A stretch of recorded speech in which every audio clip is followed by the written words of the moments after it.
ರಾಜ್ಯದಲ್ಲಿ ಹಲವು ಸಮುದಾಯಗಳು ಮತ್ತು ಕೆಲ ಜನತೆ ಮತ್ತು ನಿನ್ನೆ ಸಚಿವ ಸಂಪುಟದಲ್ಲಿ ಅವರ ಸಹೋದ್ಯೋಗಿಗಳೇ ತಿರುಗಿ ಬಿದ್ದು ಎಗರಾಡಿ ಕಿರುಚಾಡಿ ಪರಚಾಡಿದ ನಂತರ ಏನೋ ಆಗಿ ಹೋಗುತ್ತದೆ ಅಂತ ಎಲ್ಲರೂ ಪರಿಭಾವಿಸಿದ್ದರು. ಆದರೆ ಕಾಂಗ್ರೆಸ್ಸಿನ ರಾಷ್ಟ್ರಮಟ್ಟದಲ್ಲಿರುವ ನಿರ್ಧಾರ ಯಾವುದು ಅಂದರೆ ಜಾತಿ ಜನಗಣತಿಯನ್ನು ಮಾಡುವುದು. ಕೇಂದ್ರ ಸರ್ಕಾರದ್ದು ಅದೇ ನಿರ್ಧಾರ. ಈಗ ಜಾತಿ ಜನಗಣತಿನೇ ಮಾಡಬೇಕು ಅಂತ, ಜನಗಣತಿಯ ಜೊತೆಗೆ. ಹಾಗಾಗಿ ಅದರ ವಿರೋಧ ಯಾರದ್ದು ಇರಲಿಲ್ಲ, ಇಲ್ಲೂ ಇರಲಿಲ್ಲ. ಇಲ್ಲಿ ನಾನು 3 ದಿನದಿಂದ ಹೇಳ್ತಾ ಇದ್ದೀನಿ, ಸಿದ್ದರಾಮಯ್ಯನವರ ಸುತ್ತಲೂ ಸೇರಿಕೊಂಡಿರುವ ಕಿತಾಪತಿಗಳು ಮತ್ತು ಕೋತಿಗಳು ಮಾಡುತ್ತಿರುವ ಕೆಲಸ ಅವ್ರದೇ ಕಿತಾಪತಿ ಹೇಳಿದ್ದೀನಿ. ಈಗ ಅದನ್ನು ರಿಪೇರಿ ಮಾಡ್ಕೋತಿದ್ದಾರಂತೆ, ಸ್ವಲ್ಪ ಸಮಸ್ಯೆ ಬಗೆಹರಿಸ್ಕೋತಿದ್ದಾರಂತೆ. ಜಾತಿ ಗಣತಿ ಗೊಂದಲ ಬಗೆಹರಿಸೋ ಸಲುವಾಗಿ ಮುಖ್ಯಮಂತ್ರಿಗಳು ಇವತ್ತು ಶಿವಕುಮಾರ್, ಎಚ್.ಕೆ. ಪಾಟೀಲು, ತಂಗಡಗಿ, ಬೈರ್ತಿ, ಸುರೇಶು, ಸಂತೋಷ್ ಲಾಡ್ ಜೊತೆ ಎಲ್ಲ ಸಭೆ ಮಾಡಿದ್ರಂತೆ. ಆಮೇಲೆ ಹೈಕಮಾಂಡ್ ಇಚ್ಛೆಯಂತೆ ಆಗಬೇಕಾಗಿದೆ, ಬದಲಾವಣೆ ಜೊತೆಗೆ ಮಾಡೋಣ ಅಂತ. ಎಕ್ಸಾಕ್ಟ್ಲಿ ಇದನ್ನು ಆಗಲೇ ಮಾಡಬೇಕಾಗಿತ್ತು. ಸರಿ, ಈ ಬಗ್ಗೆ ಅಧಿಕೃತ ಆದೇಶ ಎಲ್ಲ ಏನೋ ಬಂದಿದೆಯಂತೆ. ಸಭೆಯಲ್ಲಿದ್ದ ಸಚಿವರು CM ಮನವೊಲಿಕೆಗೆ ಯತ್ನ ಮಾಡಿದ್ರು, CM ಒಪ್ಪಲಿಲ್ವಂತೆ. ಬೇಡ ಈಗ ಸದ್ಯಕ್ಕೆ ಮುಂದಕ್ಕೆ ಹಾಕೋಣ ಅಂತೆಲ್ಲ ಹೇಳಿರಬೇಕು ಕೆಲವರೆಲ್ಲ, ಅದಕ್ಕೆ ಅವರು ಒಪ್ಪಿಲ್ವಂತೆ. ಇನ್ನು ಸಚಿವರ ಒಪ್ಪದೇ ಇರೋದಕ್ಕೆ 2 ಕಾರಣ ಇದೆ ಇದರಲ್ಲಿ. 3 ಇರ್ಬೋದು ಬೇಕಾದ್ರೆ. ಹೈಕಮಾಂಡಿನ ನೀತಿಯೇ ಆಗಿದೆ ಜಾತಿ ಜನಗಣತಿ ಮಾಡ್ತೀವಿ ಅಂತ. ಹೌದು, ಅದು ಹೌದು, ಅದರ ಪಾಲನೆ ಆಗಲೇಬೇಕು. ನಂಬರ್ 2, ಅಪೋಸ್ ಮಾಡಬಹುದಾದ ಭಾರತೀಯ ಜನತಾ ಪಕ್ಷ ಅಥವಾ NDA ತಾನೇ ಮಾಡ್ತಾ ಇದೆ. ಅವರು ಮಾಡ್ತಿದ್ದಾರೆ. ಇವರು ಮಾಡಿದೆ, ಅವ್ರು ಮಾಡಿಬಿಟ್ರೆ ಅವ್ರು ಹೇಳ್ತಾರೆ ಬರೀ ಬುರ್ರ ಬಿಡ್ತಿದ್ರಿ ಜಾತಿ ಅದ್ರ ಪ್ರಕಾರ ಜನಗಣತಿ ಅಂತ. ನಾವು ಮಾಡಿದ್ದು, ನೀವೇನು ಮಾಡಿದ್ರಿ ಹೇಳ್ಕೊಳ್ಬೇಕು, ಹೇಳ್ಬಿಡ್ತಾರೆ ಆಮೇಲೆ. ಹಾಗಾಗಿ ಅದೊಂದು. 3ನೇದಿದೆ, ಅದು ಬಹಳ ಇಂಪಾರ್ಟೆಂಟ್ ಮ್ಯಾಟರ್. ಏನು ಸರ್? ಸಿದ್ದರಾಮಯ್ಯನವ್ರಿಗೆ ಮನಸ್ಸೊಳಗಡೆ ಒಂದಿದೆ, ನನ್ನ ಕಾಲದಲ್ಲಿ ಇದಾಗಬೇಕು. ನಾನಿದ್ದಾಗೆ ಮಾಡಿದ್ದೆ ಇದನ್ನ ಅಂತ ಇದೆ. ಸರ್, ಬ್ರೌನಿ ಪಾಯಿಂಟ್ ಪೊಲಿಟಿಕ್ಸ್ದವ್ರದ್ದು. End of his politics. Of course ಅದು ಯಾವಾಗ ಎಂಡ್ ಆಗುತ್ತೆ, ಈ ವರ್ಷ ಆಗುತ್ತಾ, ಮುಂದಿನ ವರ್ಷ ಆಗುತ್ತಾ, ಡಿಸೆಂಬರಲ್ಲಾಗತ್ತಾ, ನವೆಂಬರಲ್ಲಾಗತ್ತಾ, ಜಾನ್ವರಿಲಾಗತ್ತಾ, ಫೆಬ್ರವರಿಲಾಗತ್ತಾ, ನಮಗೇನು ಗೊತ್ತಿಲ್ಲ. But he has reached the end of ಪಾಲಿಟಿಕ್ಸನ್ನು.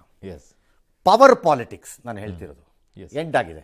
ಅಂದರೆ ಚುನಾವಣೆ ಇದು ಎಲ್ಲ ಎಂಡ್ ಆಗುತ್ತೆ ಮಾಡೋದು. ರಾಜಕಾರಣದಲ್ಲಿ ಇರ್ತಾರೆ ಅವ್ರು, ಬೇರೆ ವಿಚಾರ. ಹಾಗಾಗಿ ಅವ್ರಿಗದೊಂದು ಇದೆ, ಇದು ನನ್ನ ಟೈಮಲ್ಲಿ ಆಗಿಬಿಡ್ಬೇಕಿದು, ಹಾಗಾಗಿ ಇದಾಗೇ ಆಗತ್ತೆ ಅಂತ. ಸರಿ, ಆಮೇಲೆ ಸುರ್ಜೇವಾಲಾ ಮೀಟ್ ಮಾಡಿದ್ರಂತೆ, ಅವರೆಲ್ಲ ಹೇಳಿದ್ರಂತೆ ಇಲ್ಲೆಲ್ಲ ಮಾಡೋಣ, ಎಲ್ಲ ಚೇಂಜ್ ಆಗಿ ಇದು ಮಾಡಿ ಎಲ್ಲ ಮಾಡಿದ್ದು. ಸರಿ, ಈಗ ಸೂಚನೆ ಆಗಿದೆಯಲ್ಲ. ಇದಾದಮೇಲೆ ಶಿವಕುಮಾರು ತಣ್ಣಗಾಗಿದ್ದಾರೆ ಅಂತ ನಾವು ಹೇಳ್ತೀವಿ. ನೀವು ಅವ್ರನ್ನ ಕೇಳಿದ್ರೆ ಏನು ತಣ್ಣಗಾಗಿರೋದು? ನಾನೇನು ಮಾತಾಡಿದೆ ನಿನ್ನೆ? ನಾನು ಮಾತಾಡಲಿಲ್ಲ ನಿನ್ನೆ, ಬಿಸಿನೇ ಆಗಿಲ್ಲ, ತಣ್ಣಗಾಗೋದಿಲ್ಲ, ಏನು ಬಂತು ಅಂತ ಹೇಳ್ತಾರೆ. ಇದು ಟಿಪಿಕಲ್ ಪೊಲಿಟಿಷಿಯನ್ಸಿನ ಸುಪ್ರೀಂ ಕೋರ್ಟ್ ಹೇಳಿದ ದಪ್ಪ ಚರ್ಮ. ನಾವು ಅದಕ್ಕೇನು ಮಾಡೋಕ್ಕಾಗಲ್ಲ. ಏನೋ ದಟ್ಸ್ ಓಕೆ. ಯಾರಿಗೂ ಗೊಂದಲ ಬೇಡ, ಎಲ್ಲರಿಗೂ ನ್ಯಾಯ ದೊರಕಿಸ್ಕೊಡ್ತೀವಿ ಅಂತ. ಆಯಿತು, ನೀವು ಹೇಳಿದ ತಕ್ಷಣ ನ್ಯಾಯ, ಇನ್ನೊಬ್ರು ಹೇಳಿದ ತಕ್ಷಣ ನ್ಯಾಯ ಅಲ್ಲ. ಸರಿ, ಸಚಿವ ಜಾರಕಿಹೊಳಿ ಎಕ್ಸ್ಟ್ರಾ ಜಾತಿ ಸೇರಿಸಿದಿಂದ ಗೊಂದಲ ಆಗಿತ್ತು ಅಂತೆಲ್ಲ ಹೇಳಿದ್ದಾರೆ. ಈಗ ಅದೆಲ್ಲ ಕೈ ಬಿಟ್ಟಿದ್ದಾರೆ, ನೋಡೋಣ ಅಂತ. ಈ ಮಧ್ಯೆ MB ಪಾಟೀಲು ಇಂಥವ್ರಲ್ಲ ನಾವೆಲ್ಲ ಏರು ದನಿಯಲ್ಲಿ ಮಾತಾಡಿಲ್ಲಪ್ಪ, ಚೂರು ಚರ್ಚೆ ಮಾಡಿದ್ವಿ. ಇಲ್ಲ ಸರ್ ಹೆಂಗಾಗತ್ತೆ ಸರ್, ಅಷ್ಟು ಕೆಳಗಡೆ ಮಾತಾಡಿದ್ದೀವಿ. ಪಕ್ಕದಲ್ಲಿರೋರ್ಗೂ ಕೇಳಿಲ್ಲ ದನೀನ, ಹಂಗಂದ್ರೆ ಪಕ್ಕದಲ್ಲಿರೋರಿಗೆ ಕೇಳಿಸಿಲ್ಲ, ನನಗೆ ನನ್ನ ಮಾತು ಕೇಳಿಸ್ತಾ ಇಲ್ಲ. ಲೆವೆಲ್ಲಲ್ಲಿ ಮಾತಾಡಿದ್ದೀವಿ. ಏನು ಸರ್, ಇನ್ನೆಲ್ಲಿಂದ ಏರು ಧ್ವನಿ? ಏರಿಲ್ಲಪ್ಪ.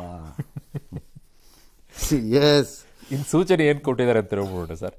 ಸೂಚನೆ, ಯಾವ ಧರ್ಮದಲ್ಲಿದ್ದಾರೋ ಅದನ್ನು ಧರ್ಮನ ಪರಿಗಣಿಸ್ಕೊಳ್ಳಿ, ಬರ್ಕೊಳ್ಳಿ. ಅಂದರೆ ಜಾತಿ ಜೊತೆಗೆ ಧರ್ಮ ಆ್ಯಡ್ ಮಾಡ್ತಿದ್ರಲ್ಲ, ಅದನ್ನು ಬಿಡಬೇಕಾಗತ್ತೆ. ಕ್ರಿಶ್ಚಿಯನ್ ಧರ್ಮದ ಜೊತೆ ಮೂಲ ಜಾತಿಯನ್ನು ಗುರುತಿಸಬೇಡಿ. ಅಂದರೆ ಅದೇನೋ ಲಿಂಗಾಯತ ಕ್ರಿಶ್ಚಿಯನ್, ಕುರುಬಾ ಕ್ರಿಶ್ಚಿಯನ್, ಬ್ರಾಹ್ಮಣ ಕ್ರಿಶ್ಚಿಯನ್, ಒಕ್ಕಲಿಗ ಕ್ರಿಶ್ಚಿಯನ್ ಅಂತ ಏನೇನೋ ಇತ್ತಲ್ಲ, ಅದನ್ನು ಮಾಡಬೇಡಿ. ಜಾತಿಯಲ್ಲಿ ಗುರುತಿಸ್ಕೊಂಡ್ರೆ ಧರ್ಮ ಹಿಂದೂ ಆಗ್ಬಿಡುತ್ತೆ. ನನ್ನ ಪ್ರಕಾರ ಅದಕ್ಕೂ ಜಾಗ ಕೊಡ್ಕೊಡ್ದು. ಎಕ್ಸ್ ಫೆಲೋ, ಒಬ್ಬ ಫೆಲೋ ಇದ್ದಾನೆ, ಅವನು ಏನೋ ಅವನ ಹೆಸರು ಒಂದು ಚಂದ್ರ ಅಂತ ಇಟ್ಕೊಳ್ಳೋಣ. ಈ ಚಂದ್ರ ಕನ್ವರ್ಟ್ ಆಗಿದ್ದಾನೆ ಎಲ್ಲಿಗೆ ಕ್ರಿಶ್ಚಿಯನ್ಗಾಗಿದ್ದಾನೆ. ಈಗ ಅವನು ಅದನ್ನು ಮರೆಮಾಚಿ ಅವನ ಹಳೆಯ ಜಾತಿ ಕುರುಬಾ ಅಂತಾನೆ ಇಟ್ಕೊಳ್ಳೋಣ ಸುಮ್ಮನೆ ಉದಾಹರಣೆಗೆ. ಏನೋ ಒಂದು ಇಟ್ಕೊಳ್ಳಿ, ಕುರುಬಾ ಅಂತಾನೋ ಲಿಂಗಾಯತರು ಅಂತಾನೋ ಬ್ರಾಹ್ಮಣರು ಅಂತಾನೋ ಏನೋ ಒಂದು ಇಟ್ಕೊಳ್ಳಿ,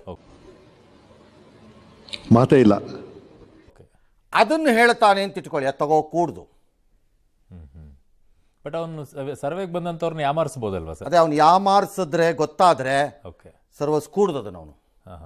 ಅವನಿಗೆ ಯಾವುದೇ ರೀತಿಯಾದಂಥ ಫೆಸಿಲಿಟಿಗಳು ಇಲ್ಲ, ಅವನಿಗೆ ಅರ್ಹತೆ ಇಲ್ಲ ವಾಪಸ್ ಬಂದು ಅದನ್ನು ಹೇಳ್ಕೊಳಕ್ಕೆ.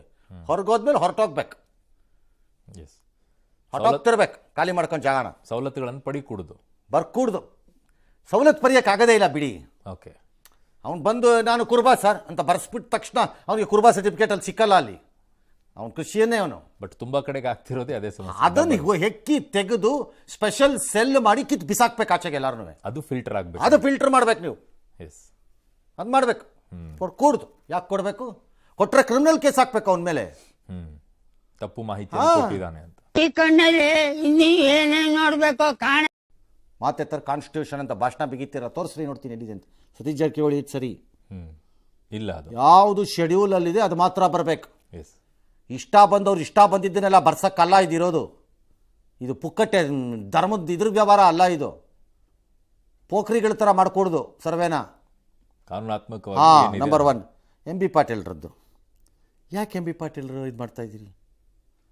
ಸೇ ಇಟ್ ವಿತ್ ಪ್ರೈಡ್, ಹೆಮ್ಮೆಯಿಂದ ಹೇಳಿ, ಹೌದು ನಾನು ಪ್ರತಿನಿಧಿಸುವ ನನ್ನ ಜನ ಮತ್ತು ನನ್ನ ಸಮುದಾಯಕ್ಕೆ ಅನ್ಯಾಯ ಆಗಿದೆಯೇನೋ ಅಂತ 1 ಡಿಗ್ರಿ ಲೆವೆಲಲ್ಲಿ ನಾನು ಮಾತಾಡಿರಬಹುದು ಅಂತ ಹೇಳಿ. ಯಾಕದನ್ನು ನಾವು ಸಿಟ್ಕೋತೀರಿ? ಅದರಲ್ಲಿ ಒಂಥರ ಕ್ಷಮೆ ರೀತಿಯಲ್ಲಿ ಅದನ್ನೇನು ಹೇಳಬೇಕಾಗಿಲ್ಲ ಎಂ ಬಿ ಪಾಟೀಲ್. ಏನೇನ್ ಪ್ರಾಬ್ಲಮ್ಮು? ಎಸ್ ಸರ್, ಇದರಲ್ಲಿ ಮುಖ್ಯವಾಗಿ ಕಳೆದ ಬಾರಿ ಮಾಡಬೇಕಾದ್ರೂ ಕೂಡ ಇದೇ ರೀತಿ ಗೊಂದಲಗಳಾಗಿತ್ತು, ಈ ಬಾರಿನೂ ಗೊಂದಲ ಆಗಿತ್ತು. ಸರಿಪಡಿಸಬಹುದಾಗಿತ್ತಲ್ಲ ಸರ್, ಜಾತಿ ಮುಖಂಡರನ್ನ ಕರೆಸಿ ಮಾತುಕತೆ. ಯಾವ ಮುಖಂಡರು ಬೇಡ್ರಿ, ಯಾವ ಮುಖಂಡರು ಅದಕ್ಕೆ ತಲೆ ಕೆಟ್ಟಿದಾರ? ಮುಖಂಡರು ಕರ್ಕೊಂಬ